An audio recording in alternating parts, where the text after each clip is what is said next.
u ime Allaha, milostivog, samilosnog. Весть. Во имя Аллаха Милостивого, Милосердного. О чем они расспрашивают друг друга? О великой вести? Au nom d'Allah, le tout miséricordieux, le très miséricordieux. 온 우주의 주님이신 하나님께 찬미를 به نام خداوند بخشنده بخشایشگر. ستایش مخصوص In the name خداوند of Allah, the Beneficent, the Merciful, ve Rahim olan Allah'ın adıyla. Allah के Owner नाम of से the Day जो of रहमान Judgment. और रहीम।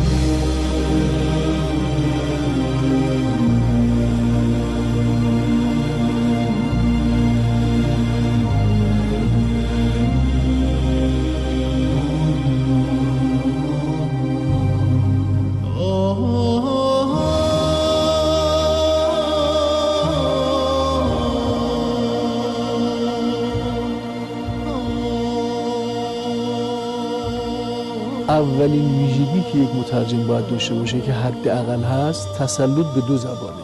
یک زبان مبدأ که خود قرآنه که کاملا این رو بفهمه، دو تسلط به زبان مادری خودش که این فهم رو بتونه توی قالب زیبایی بریزه برای اون مخاطب‌ها.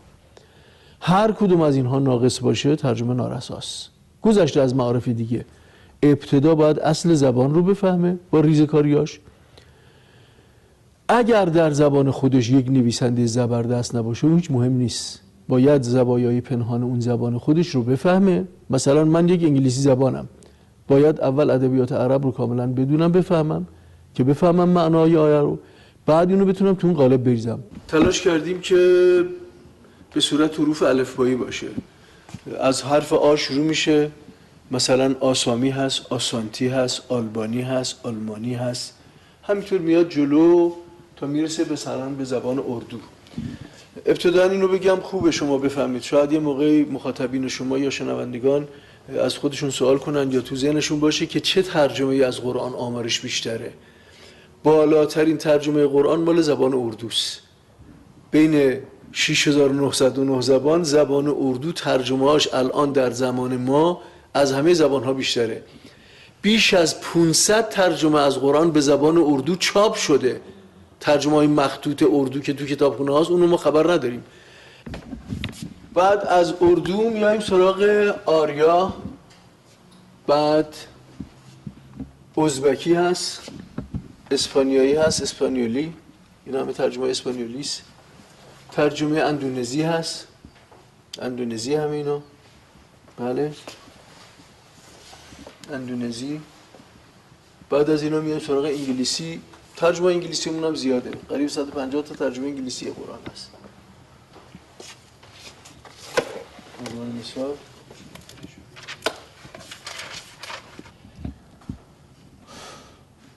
یه شرکت آفریقایی این رو منتشر کرده با اینکه ترجمه انگلیسی قرآن هست. انگلیسیه، همین ترجمه انگلیسیه.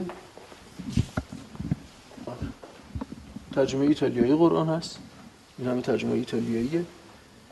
ایرانونی هست، براهویی هست، از الف رفتیم تو ب، ترجمه براهویی. ترجمه بسایا هست، ترجمه بلغاری هست، ترجمه به شما عرض کنم که بنگالی هست. بنگالی هم باز مال شبه قاره است. این ترجمه هم قریب 60 تا شما اینجا داریم. این زبان هم یکی از زبان‌هایی است که قریب 200 میلیون مخاطب داره، ترجمه بنگالی. ولی نام بنگالیه، گفتم قریب 60 تا ترجمه بنگالی داریم، نام بنگالیه. بعد ترجمه بوسنی هست، بوسنیایی، ترجمه بوسنیایی هست. بله ترجمه بوسنیایی.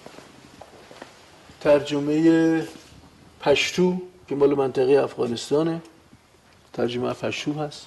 از ب رفتیم تو پ، بعد رفتیم ت، ترجمه تاجیکی، ترجمه تاگالوگ، ترجمه تاتاری هم که عرض کردم خدمت شما، ترجمه تامیل، ترجمه تایلند، ترکمن، ترکی آذری. از آغاز نزول قرآن تا الان 7 ترجمه انجام شده. ترجمه هفتمش رو ما توی این مؤسسه انجام دادیم.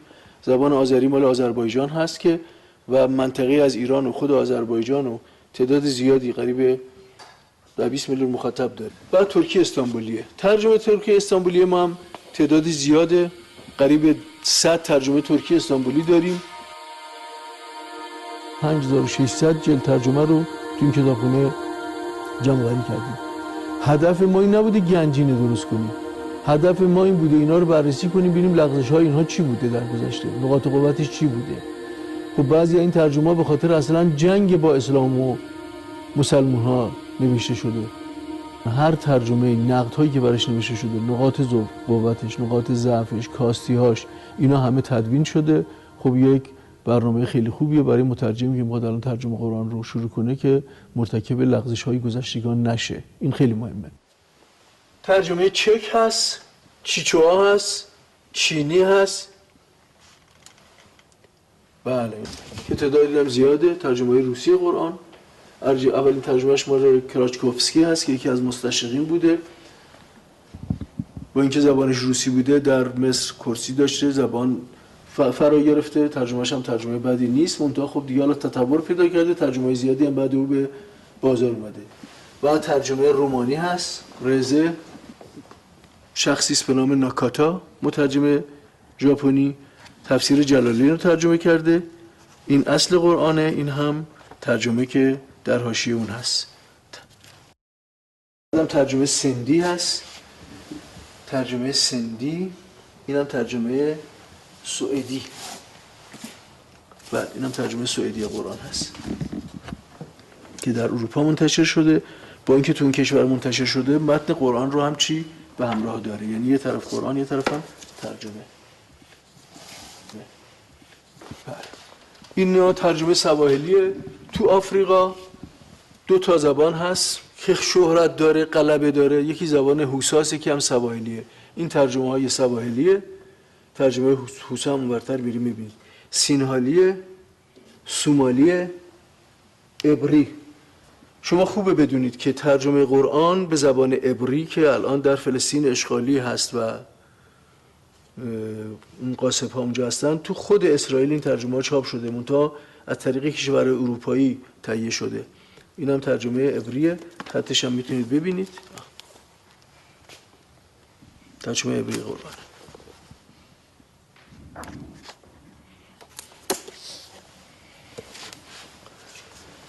بله اینا ترجمه های فارسی قرآن دیگه که حجم زیادی رو داره.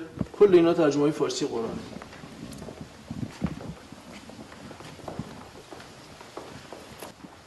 به ف رسیدیم. ترجمه فارسی، ترجمه فرانسه.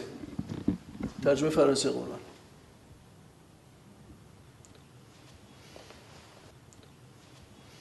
البته فولانی هم داریم، بعد فرانسه فولانی هم داریم، قزاقی هم داریم، قرقیزستانی، قزاقستانی. ترجمه کردی. کردی هم منطقه از ترکیه، از عراق، از ایران رو در بر گرفته. سوریه هم همینطور. کردی سورانی داریم، کردی بهدینی داریم. این هم 2 گویش اونجاست. بعد نوبت میرسه به کره. ترجمه کره‌ای، ترجمه کریول. بله. و ترجمه کشمیری که این هم مال شبه قاره است، مثل اردوه. ترجمه کشمیری اینا چاپ عربستان هست. ترجمه کیگوگو هست، ترجمه گوجراتی هست، اینا مال شبه قاره است، زبان‌های شبه قاره زیاده. ترجمه لوگاندا هست، مال آفریقاست. ترجمه لهستانی هست، ترجمه مالدیوی هست، ترجمه مالایی هست، ترجمه مجاری هست، ترجمه مراتی هست، ترجمه مقدونی، ملیالم، مندری، نروژی، بله، هندی تا این هم ترجمه هوساست و این هم ترجمه یوروبا که متن قرآن با اصل ترجمه همراه است.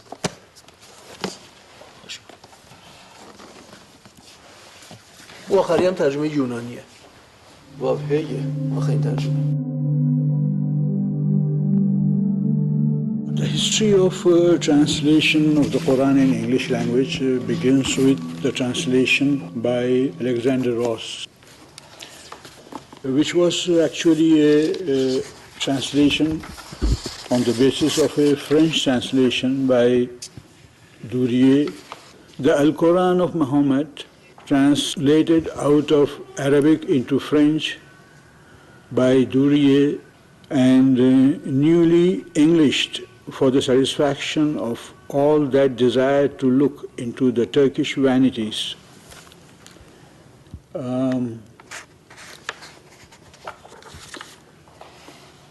The translator is himself a fanatical Christian, or he's writing for Christian fanatics. This translation is, as it has been done from French, is not very accurate, and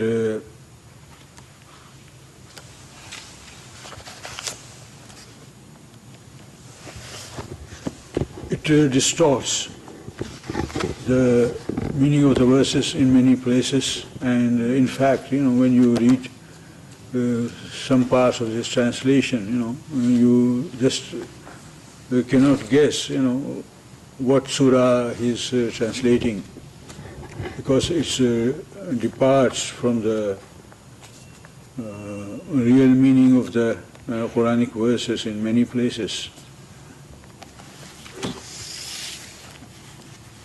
The second translation in English was by George Sale. George Sale was an English scholar, and his translation was done from Arabic, and although he writes from a Christian point of view, he tries to be fair in most of his translation and his footnotes. And it may be considered, a great improvement over the work of Ross. In fact, it is one of the good translations which has been done into English, and it remained popular translation for about 130 years since its publication in 1734. The next translation after George Sale is by J.M. Rodwell, which was published in 1861. Soon after Palmer's translation, the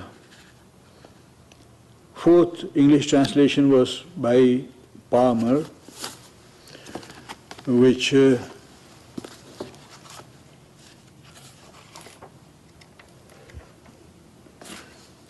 was done for the project of Sacred Books of the East. The first Muslim translation was done by Muhammad Abdul Hakim Khan, and it was published in 1905, followed by Mirza Abul Fazl translation in 1910. In the next decade, we have two translations, one by Hayrat Dehlavi and the second by Muhammad Ali Lahori, which was published in 1917. In the next decade, 1931 to 1940, we have three important translations.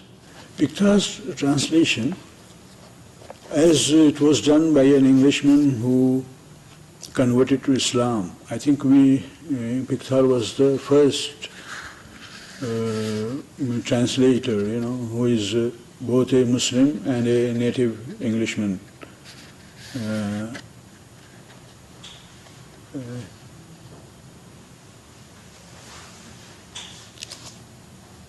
His translation is, literary-wise, a strong translation, and he introduces each surah or chapter of the Quran with a short introduction, and after it was published, since then it has been considered one of the most reliable translations by not only by Muslims but also by Western scholars. And it is one of the most popular translations, which has remained popular since it was published until today. Arberi, he was a scholar, with a strong literary bent, and he seems to have had a lot of admiration for the Quran and its prose, and his translation is considered, from the point of literary strength, as the best among all English translations. Although in some places, because of some archaic idioms and terminology, a common reader may have difficulty understanding some of the passages. But overall, it's one of the best translations. الان که من دارم با شما مصاحبه میکنم قریب 150 ترجمه انگلیسی ما در این مؤسسه تو آرشیومون داریم که 80 تاش ترجمه کامله. یعنی 80 ترجمه کامل قرآن از عبدالله یوسف علی و پیکتال و آربری و همه دیگه تا الان. ترجمه‌ای که ما ارائه کردیم 81مین ترجمه است. این ترجمه یا باید با اونا پهلو بزنه یا یه سرگردن اونا بالاتر باشه. اگه قرار باشه این ترجمه ما مثل همون ترجمه باشه اصلا ضرورت نداره که انتشار پیدا کنه. ما تلاش کردیم به عنوان مثال این ترجمه یه ترجمه‌ای باشه که حرفی نو برای گفتن داشته باشه. اولا اینو میدونید که اصولا زبان تطور پیدا میکنه. در هر 20 سالی یه گویش جدیدی، اصطلاحات جدیدی، تخاطب فرق میکنه. When I made the decision to do a translation of the Quran, there were perhaps more than 60 existing translations, of which most of them were done by Sunni Muslims or Christians or Qadiani, and those with which I was familiar, there were some inadequacies in those translations.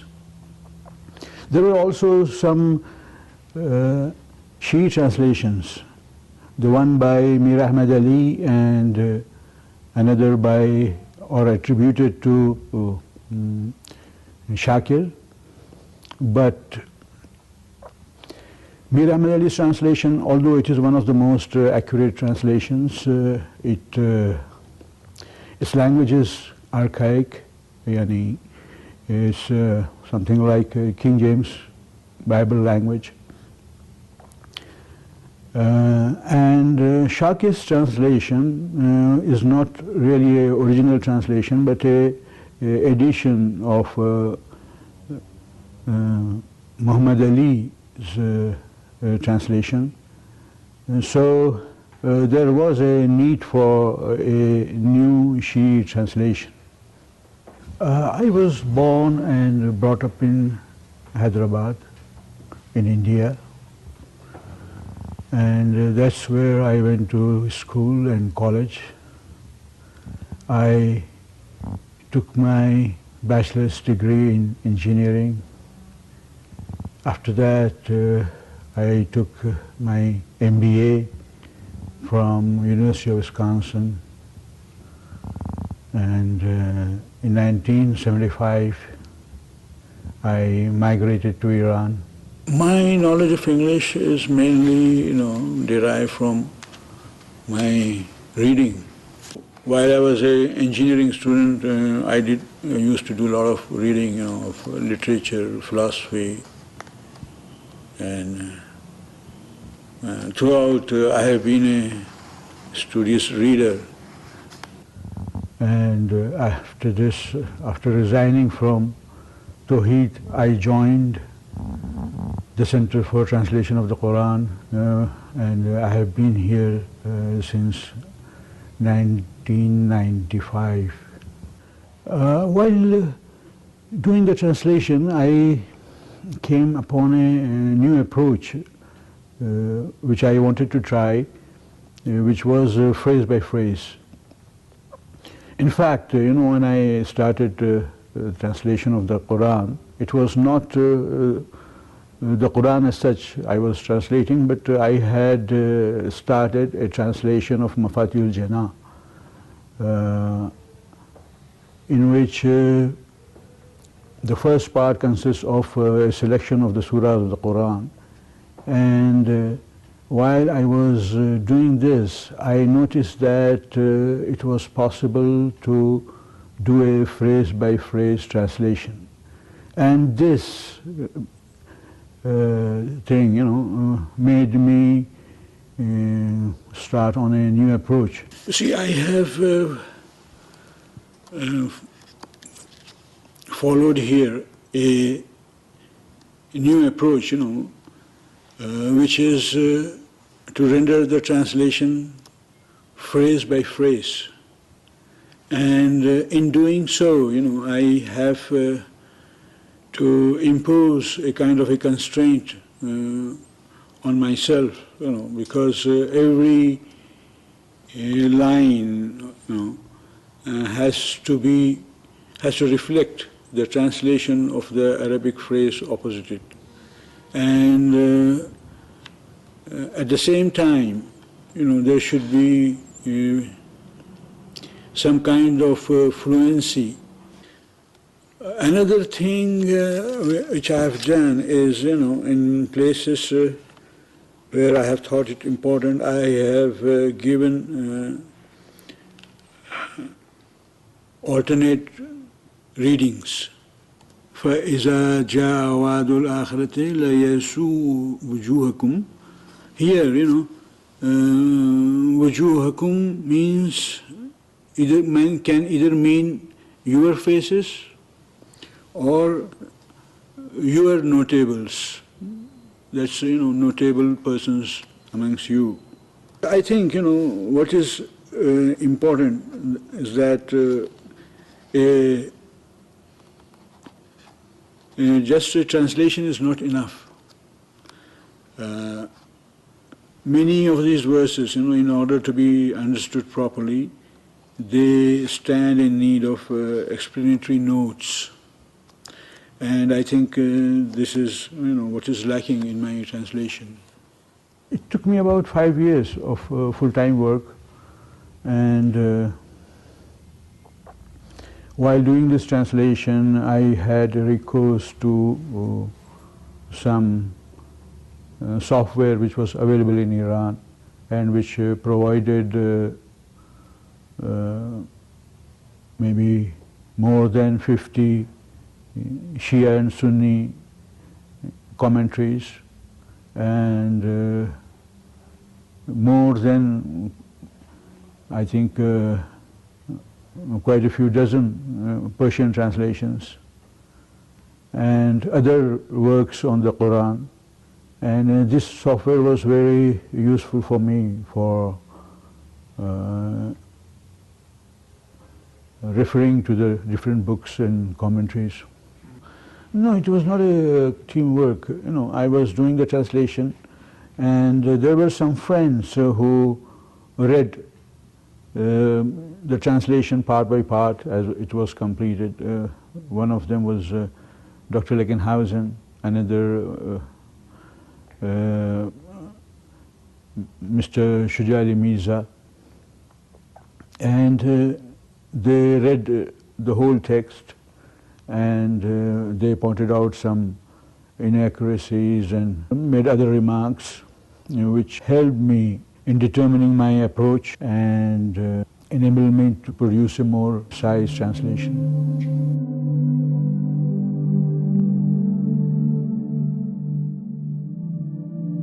Sauf que dans toutes les traductions quasiment existantes en langues européennes, et en particulier en français c'est toutes, les seules références qui ont été prises en compte par certains des traducteurs sont les références, les sources sunnites. On n'a aucun traducteur qui a pris en compte les sources chiites. Et même parmi les sources, on voit que souvent ce ne sont pas les meilleures qui ont été retenues, et ça a une influence. On voit que la meilleure traduction en français au niveau du sens est la traduction qui a beaucoup utilisé le tafsir de Zamakshari. Mais on se rend compte qu'il manque une source fondamentale qui sont les hadiths des gens de la demeure prophétique, que la paix soit avec eux, à savoir des imams infaillibles de la famille de Mohammed, Dieu le bénisse, lui et les siens. Et je vais donner 2 exemples, éventuellement 3, suivant le temps, très simples, mais très clairs et explicites, comme quoi, lorsqu'on a laissé de côté, lorsqu'on n'a pas pris en compte ces enseignements, ces hadiths, ces propos des gens de la demeure prophétique, on a obtenu un sens, on a retenu un sens qui est injustifiable dans le Coran, et qu'au contraire, la simple référence à ces hadiths nous permet de trouver un sens clair et entièrement défendable et acceptable et justifiable par tous les musulmans, pas seulement par les chiites. Premier exemple, je vais le prendre, c'est le fameux exemple où Abraham discute avec son peuple et essaye de les convaincre que l'adoration des astres n'est pas valide, n'est pas justifiée, et que le Dieu est un Dieu unique et n'est pas un astre, ni une étoile, ni le soleil, ni la lune. Il y a une succession de versets où Ibrahim, donc le prophète Abraham, la paix soit avec lui, considère les étoiles et dit cette phrase « Haza Rabbi ». Et ensuite dit, lorsque l'étoile se couche, ou les étoiles se couchent, dit, voilà, les étoiles se couchent, je n'aime pas ceux qui disparaissent. Hein, autrement dit, un Dieu, ça doit être quelque chose qui est immuable et pas quelque chose qui apparaît et qui disparaît. Et ensuite, la lune, il dit, voyant la lune, il dit, voilà, quelque chose qui est plus lumineux, Haza Rabbi. Et pour le moment, je ne traduis pas, car toute la question est là. Et ensuite, la lune se couchant, il dit, je n'aime pas ceux qui se couchent, et donc ce n'est pas non plus mon Seigneur. Et troisièmement, avec le soleil, voilà encore un astre plus lumineux, donc Haza Rabbi, et puis le soleil se couchant, je n'aime pas ceux qui disparaissent, ceux qui se couchent, ce n'est pas mon Seigneur. Bon. Toutes les traductions en français considèrent que cette phrase Haza Rabbi est une phrase informative. Autrement dit, il faut que je précise ici que le Coran ne contient aucun signe de ponctuation, ni point, ni virgule, ni point d'exclamation, ni point d'interrogation. Donc, la connaissance d'une intonation doit être connue soit par une audition, soit par quelques moyens qui nous disent, voilà, ici, c'est une phrase nominale ou pas nominale, c'est une phrase, informative ou interrogative, ou etc. Parfois, le contexte suffit à le déterminer, mais pas toujours, et là est un cas précis. Haza Rabbi, c'est mon Seigneur. Voilà la traduction mot à mot. C'est mon Seigneur ou c'est mon maître, peu importe. On ne veut pas discuter maintenant la traduction du mot Rab, mais la traduction de la phrase. C'est mon Seigneur, répété à 3 fois. Si on le prend comme une phrase informative, cela voudrait dire qu'à chaque fois, Abraham aurait dit, voilà, cette étoile, puis cette lune, puis ce soleil, voilà, c'est cela, mon Seigneur, c'est mon Seigneur. Point. Phrase informative. Alors se pose la question de l'infaillibilité des prophètes. Dans les enseignements des gens de la demeure prophétique, un prophète étant quelqu'un que nous avons l'obligation de suivre, et la raison humaine nous empêchant, nous interdisant de suivre quelqu'un que nous avons vu se tromper de manière aussi grave, ou agir de manière aussi injuste, si c'est de dire un mensonge, voler, etc., ou croire une erreur aussi grave que le fait que l'étoile ou la lune ou le soleil pourrait être le Dieu, hein, la raison nous interdit de suivre une telle personne, et il serait complètement absurde de la part de Dieu de demander aux êtres humains qu'il a dotés de raison de suivre une personne que la raison leur interdit de suivre. Donc il faut que les prophètes soient infaillibles et impeccables, c'est-à-dire que dans ce qu'ils disent vrai, et que dans ce qu'ils font, ils agissent justement. Donc comment Abraham aurait-il pu se tromper au point de prendre une étoile, ou la lune, ou le soleil, comme une divinité, avant de finalement comprendre? Et c'est là que les enseignements des gens de la demeure prophétique, la paix soit avec eux, nous donnent la solution. Ils disent, mais non, ce n'est pas une phrase informative, c'est une question, su'alun istinkari, une question réprobative. C'est comme quand on dit, n'as-tu pas honte? On pose une question, mais la question est pour dire, tu dois avoir honte. Tu ne devrais pas, ça ne devrait pas, etc. Une question qui comporte un reproche, un blâme, une négation, un refus. Eh bien là, la même phrase, si à la place de mettre un point, vous mettez un point d'interrogation, c'est mon Seigneur, car le contexte montre bien qu'Abraham discute avec son peuple et veut les convaincre de leur erreur, puisqu'ils sont astrolâtres. Que regardez, voilà ces étoiles qui sont lumineuses, c'est cela mon Seigneur, selon ce que vous prétendez, hein? C'est mon Seigneur, la même phrase, c'est mon Seigneur, point, phrase informative, c'est mon Seigneur, c'est cela que vous prétendez être mon Seigneur. Regardez, elle se couche, ça ne peut pas être un Seigneur. Puis la lune, elle est plus lumineuse, c'est cela, c'est mon Seigneur. Regardez, elle se couche aussi, ce n'est pas mon Seigneur. Et puis enfin le soleil, ah voilà encore plus lumineux, ça serait cela mon Seigneur. Hein, c'est mon Seigneur, point d'interrogation. Voilà comment, sur la base de ces hadiths, qui ne sont pas un seul ou plusieurs, mais plusieurs, on peut avoir une traduction tout à fait juste, et qui ne change rien même par rapport à la traduction au niveau des mots, qui ne change que la ponctuation, et ce simple changement de ponctuation fait qu'on passe d'une information à une question réprobative. Ayat al-Wuzu, the verse of ablution, for instance,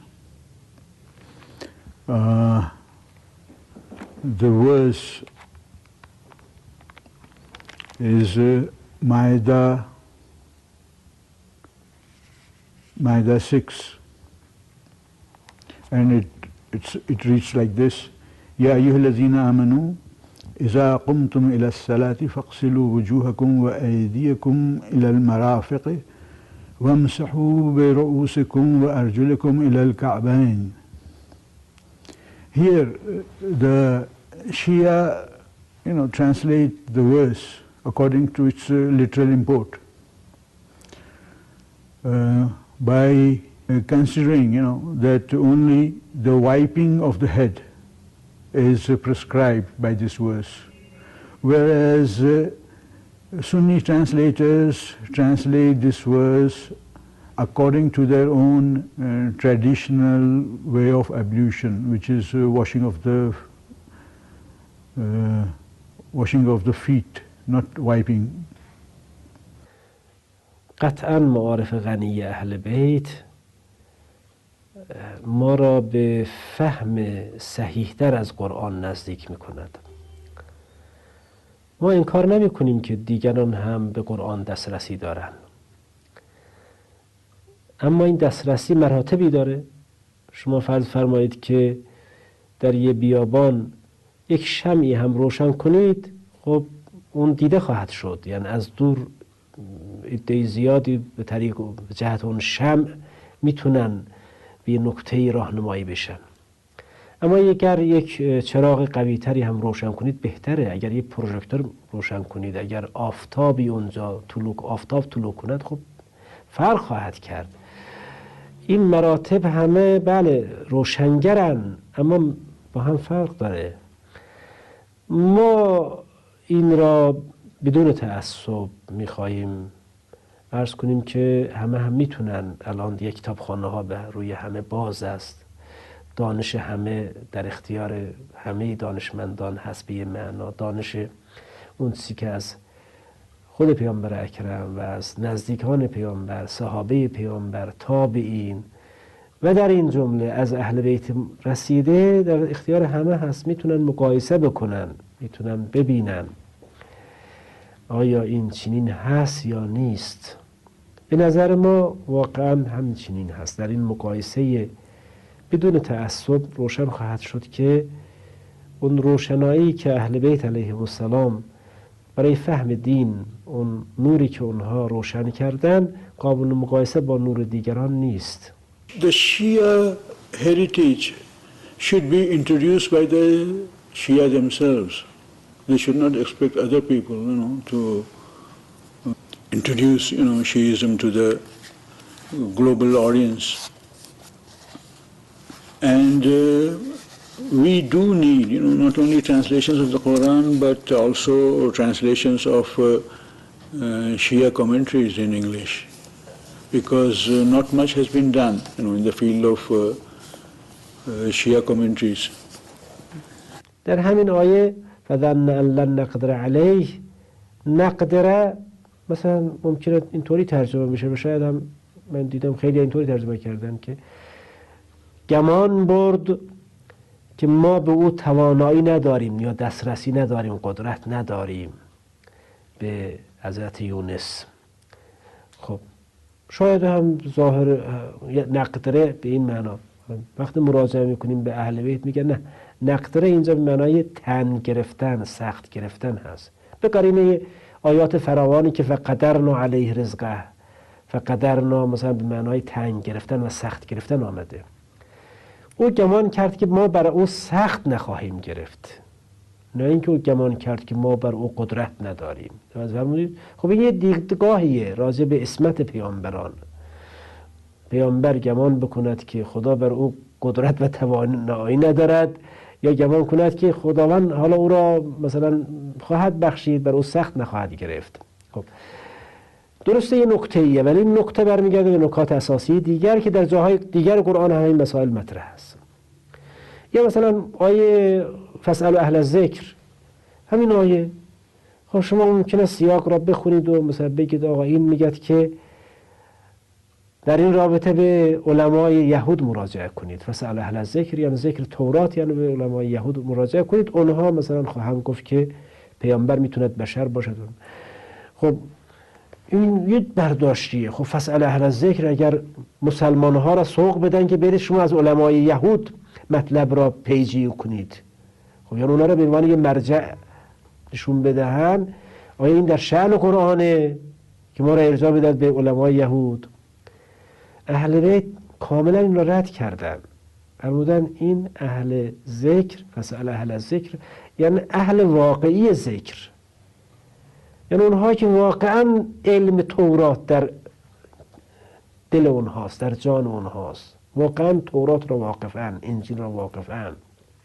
حالا برید اینا را پیدا کنید و شما اگر بخواید اینا را پیدا بکنید، کسانی که علم واقعی تورات و انجیل را دارن، به شاید به ائمه اهل بیت غیر از اونها به کسان دیگر نرسید.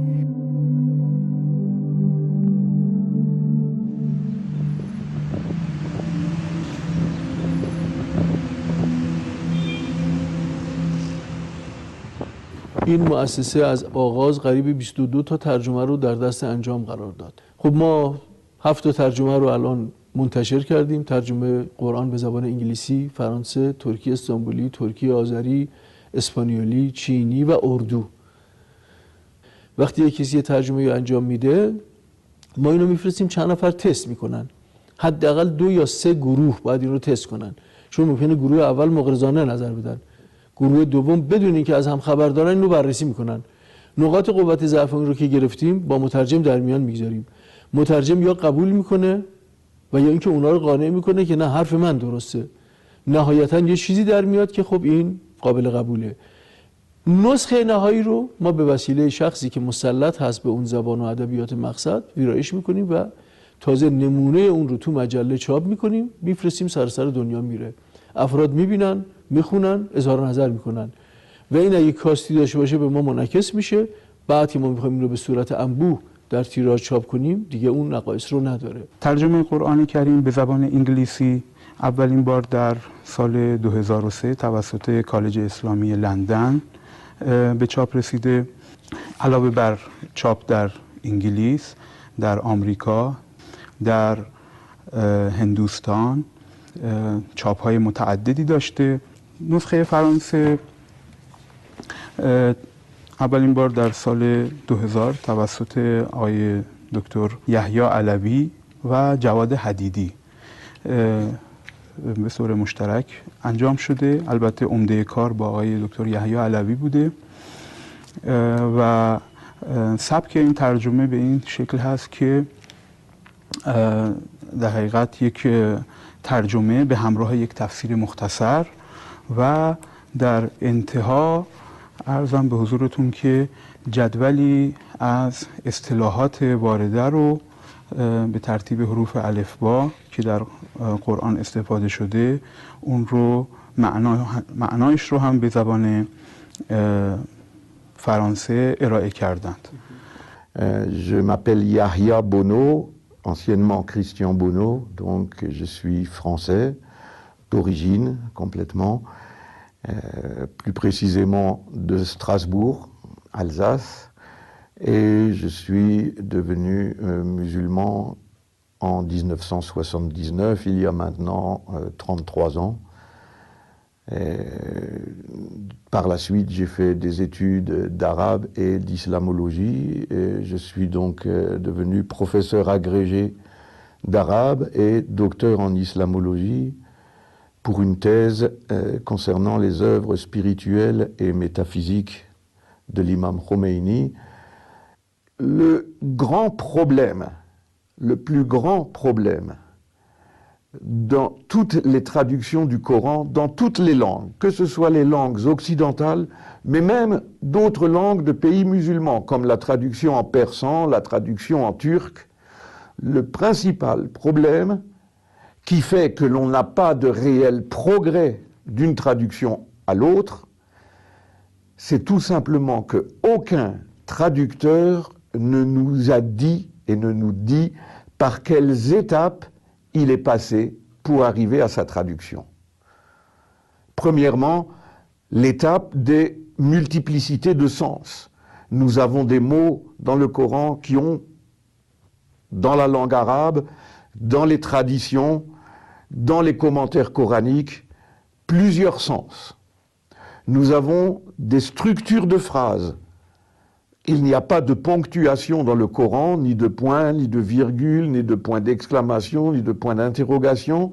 Et donc, il y a des divergences dans les lectures, le découpage de ces phrases. Nous avons des problèmes des regroupements de versets, des paragraphes, etc., etc. Donc, il faut déjà, premièrement, voir les différents sens possibles. Deuxièmement, choisir parmi ces différents sens possibles un sens et justifier autant que possible ce sens. Si c'est simplement parce que c'est celui que j'ai entendu de mes parents ou de mes collègues ou de mes professeurs, ce n'est pas un argument suffisant. Troisièmement, trouver un équivalent pour le mot ou la structure de phrase retenue dans la langue de destination. Et que cet équivalent soit aussi justifié, que ce soit un équivalent véritablement recevable. À propos de ce travail, il faut aussi que je mentionne quelque chose qui est la collaboration que j'ai eue avec M. Jawad Hadidi, le regretté Jawad Hadidi, Dieu lui fasse miséricorde, qui était lui-même un natif de la ville de Qom, en Iran, qui avait fait des études à la Rosée, qui n'avaient pas été très durables, mais si on veut, qui avait acquis beaucoup de bonnes bases, et où il s'était effectivement surtout intéressé aux problèmes du Coran, aux mushkilat al-Qur'an, aux difficultés que l'on trouve dans le Coran. Il avait ensuite fait des études de langue française et est devenu peut-être le meilleur spécialiste ou l'un des meilleurs spécialistes de la langue française en Iran. La collaboration entre un musulman d'origine connaissant académiquement la langue française et un Français d'origine connaissant académiquement la langue arabe est, à mon avis, la meilleure combinaison pour arriver à faire un travail qui non seulement soit scientifique, mais qui respecte aussi les sensibilités. Non seulement la traduction était faite d'abord par un mot à mot, donc il y a le volume se compose de 4 grandes parties. Il y a d'abord le texte arabe avec la traduction en vis-à-vis, et avec un minimum, le strict minimum de notes absolument nécessaires pour la compréhension. Par exemple, parfois on ne peut pas traduire un mot. Un mot comme zakat ne peut pas se traduire. Un mot comme khoms ne peut pas se traduire. C'est des termes techniques. Donc on les garde, mais il faut une explication. Mais au minimum. Après, il y a les centaines de pages d'études pour chaque mot ou verset classé par verset. Et puis, il y a les 2 lexiques dont j'ai parlé, français-arabe, arabe-français, et puis il y a la traduction mot à mot, qui a 2 buts. Chacune de ces parties a un but. Le but de la traduction mot à mot est d'être sûr, premièrement, qu'on n'a pas sauté un mot, on n'a pas laissé de côté un mot, même si c'est seulement wa. Il y a va, il faut le traduire. Même si c'est par une virgule, souvent, une particule arabe comme wa, qui se répète en arabe, en français, on va mettre, s'il y a plusieurs fois une coordination, mon père, ma mère et mes frères, on mettra la première fois une virgule et après, à la fin, on mettra et. En arabe, on mettra à chaque fois et. Mon père et ma mère et mes frères. Mais il faut, dans la traduction mot à mot, qu'en face de ce wa, j'ai quelque chose. Soit une traduction, soit une virgule, un point, un signe de ponctuation. Et si vraiment il doit rien y avoir, il faut que je justifie pourquoi exceptionnellement je laisse un blanc là où il y a un mot. Donc ça, c'est la première raison de ce mot à mot. Comme le sens de français et de l'arabe sont contradictoires, l'une s'écrit de droite à gauche, l'autre langue de gauche à droite, on ne pouvait pas le faire horizontalement. Donc on a partagé les phrases verticalement. Bismi, Allah, Ar-Rahman, Ar-Rahim, etc. Et chaque fois, à côté, le sens. ترجمه بعدی ترجمه های دکتر راول گونزالز بورنز هست که ایشون اصالتا اسپانیایی هستند. این ترجمه هم تاکنون 2 بار در اسپانیا به شکل بدون عربی به چاپ رسیده و 3 بار هم در ایران با ترجمه با متن عربی چاپ شده. 1 بار هم در آمریکای جنوبی بدون متن عربی به چاپ رسیده که بسیار مورد استقبال قرار گرفته. ترجمه بعدی ترجمه قرآن کریم به زبان آذری هست که با 3 رسم الخط ارائه شده. 1 ترجمه است ولی با 3 رسم الخط ارائه شده که توسط آقای رسول اسماعیل زاده دوزال انجام شده و چاپ‌های متعددی داشته. و همون ترجمه است بله، ولی با رسم الخط جداست. این رسم الخط جدیدی است که بعد از جدایی از شوروی سابق این رسم الخط اونجا مورد پذیرش رسمی قرار گرفته. سومین رسم الخط عربی هست که بیشتر برای ترک‌های ایران این مد نظر بوده. ترجمه بعدی ترجمه قرآن کریم به زبان ترکی استانبولی هست که توسط آقای مرتضی ترابی انجام شده در سال 2009. در حقیقت دومین ترجمه شیعی و اولین ترجمه است که با حواشی مفصل تفسیری و با رویکرد روایات وارده از اهل بیت علیهم السلام انجام شده. دوران کودکی را در ترکیه بودیم، یعنی اونجا متولد شدیم، گرچه اصالتا ایرانی هستیم و تا حدود 10 سالگی اونجا بودیم. بعد به نجف اشرف منتقل شدیم، هجرت کردیم همراه با خانواده. چند سالی اونجا بودیم، بعد از اونجا هم به شهر مقدس قم، به حوزه علمی مقدس قم وارد شدیم که بیش از 30 ساله در این حوزه مشغول کارهای علمی، بحث و تدریس هستیم.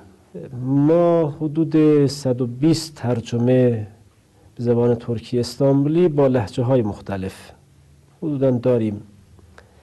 اینها حدود 30 تاشون مخطوطات هستند، به دوره عثمانی و اون دوره ها مربوط میشن و بیشتر ترجمه های تحت اللفظی به حساب میان. از قرن بیستم، اوایل قرن بیستم تا 1950، در این مدت 50 سال حدود 30 تا ترجمه داریم که در این دوران به وجود آمده و شاید انگیزه ها در این دوران برای ترجمه انگیزه های احیانا مقدسی هم نبوده. وقت در این میدان ما میبینیم که ترجمه‌ای که بر اساس معارف اهل بیت صورت بگیرد، در این 120 ترجمه، حالا اون 30 تا ترجمه‌ای که مخطوطات است اونها را حساب نکنیم، در این به اصطلاح حدود 90 ترجمه باقی مانده، باز میبینیم که یک سهمی ندارد. تنها یک ترجمه از یک دانشمند شیعه عرضه شده است، مرحوم عبدالباقی گلپنارلی که دانشمند معروف شیعه بوده، در ترکیه استاد دانشگاه بودن. ایشون تنها یک ترجمه، البته ترجمه معتبر، ترجمه خوب با سبک خاص، سبک ادیبانه خاص ایشون عرضه کردن. در حدود سالهای 1050 و 60 این ترجمه. خب این هم باز مشکلاتی داشت، چون اولا زبان با گذشت زبان قدیمی شده بود و همچنین اسلوب خاصی ایشون، سبک خاص ادیبانه ایشون داشتن و این سبک برای همه مفهوم نبود، یعنی قابل هضم نبود. عده خاصی که در سطوح بالاتری بودن، خب این براشون خوب بود. به هر حال ولی خب ایشون چون دسترسی به منابع اهل بیت نداشته، منابع اندکی بوده و اون جو و شرایطی که ایشون قرار داشتن بیشتر از این اجازه نمیداده، ایشون هم خیلی کم استفاده کرده از منابع مکتب اهل بیت علیهم السلام. ولذا اینها باعث میشد که از اون طرف این نیاز عمیق، از این طرف نبودن پاسخ صحیح به این نیاز باعث شد که چنین انگیزه در ما و دوستان ما به وجود بیاد. البته مؤسسه ترجمان وحی هم، اونها هم پیشقدم شدن به بنده و دوستان بنده که یک گروهی بودیم 6 نفره، به اینها پیشنهاد شد، ما هم پذیرفتیم، شروع کردیم به این کار به صورت گروهی. ولی خب بعد از گذشت مدتی یک جزء از قرآن که ترجمه شد، دیگه دوستان مهاجرت کردن، سفر کردن، یعنی مدتی هم اینطوری مسکوت موند. دیگه فهمیدیم که به صورت گروهی نمیشه این ادامه داد. اصرار دوستان زیاد به بنده هم زیاد علاقه‌مند نبودم به جهت سنگینی کار که این کار را ادامه بدم. ولی خب اصرار دوستان و نیازی که احساس میشد باعث شد که بنده دیگه اون کار را ادامه بدم و الحمدلله به نتیجه رسید. چاپ شد در به اصطلاح حدود 5 سال پیش در ترکیه چاپ شد. ترجمه بعدی ترجمه قرآن کریم به زبان چینی هست که توسط آقای سلیمان بایجیسو در سال 2008 انجام شده.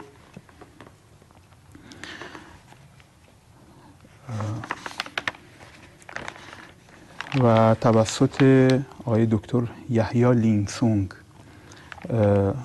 کاملا تصحیح شده و این ترجمه هم جای بسیار خوشوقتی داره که مورد استقبال قرار گرفته، به طوری که ما در 2 سال به چاپ سوم با تیراژ 5000 جلد رسیدیم.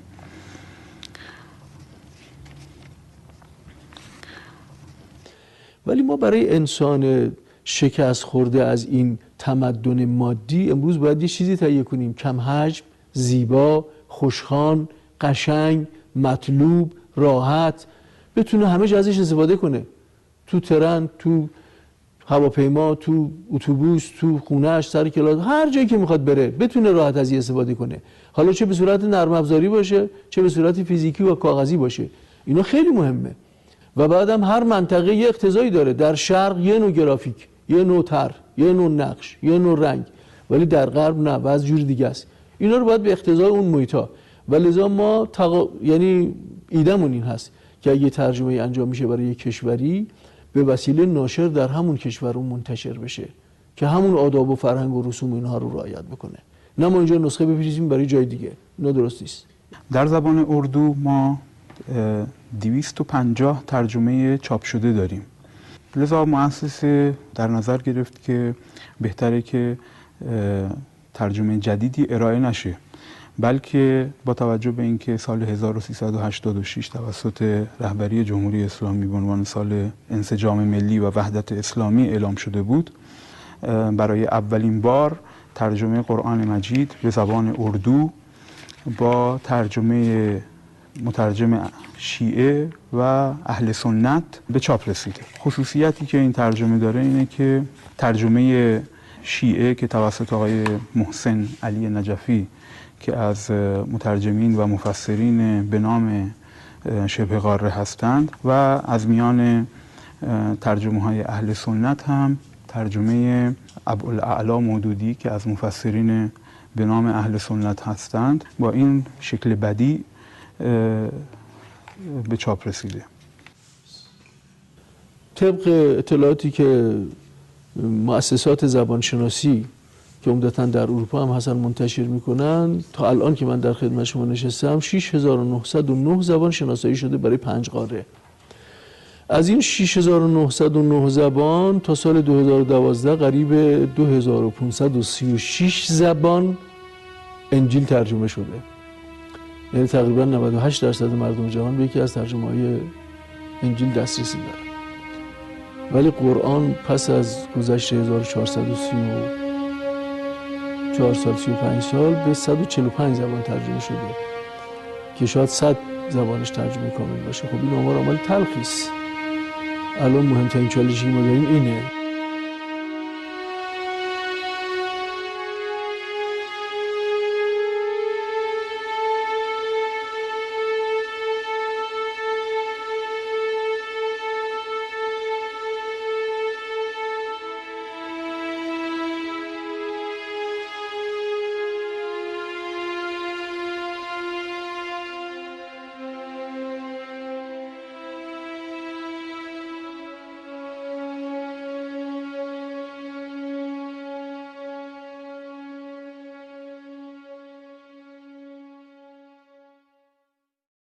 السلام عليك يا أمير المؤمنين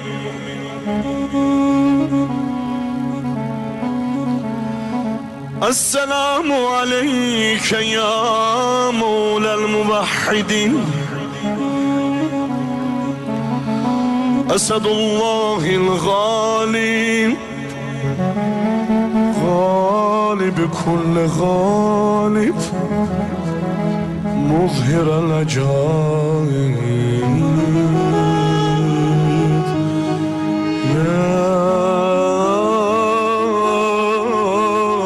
يا علي بن أبي طالب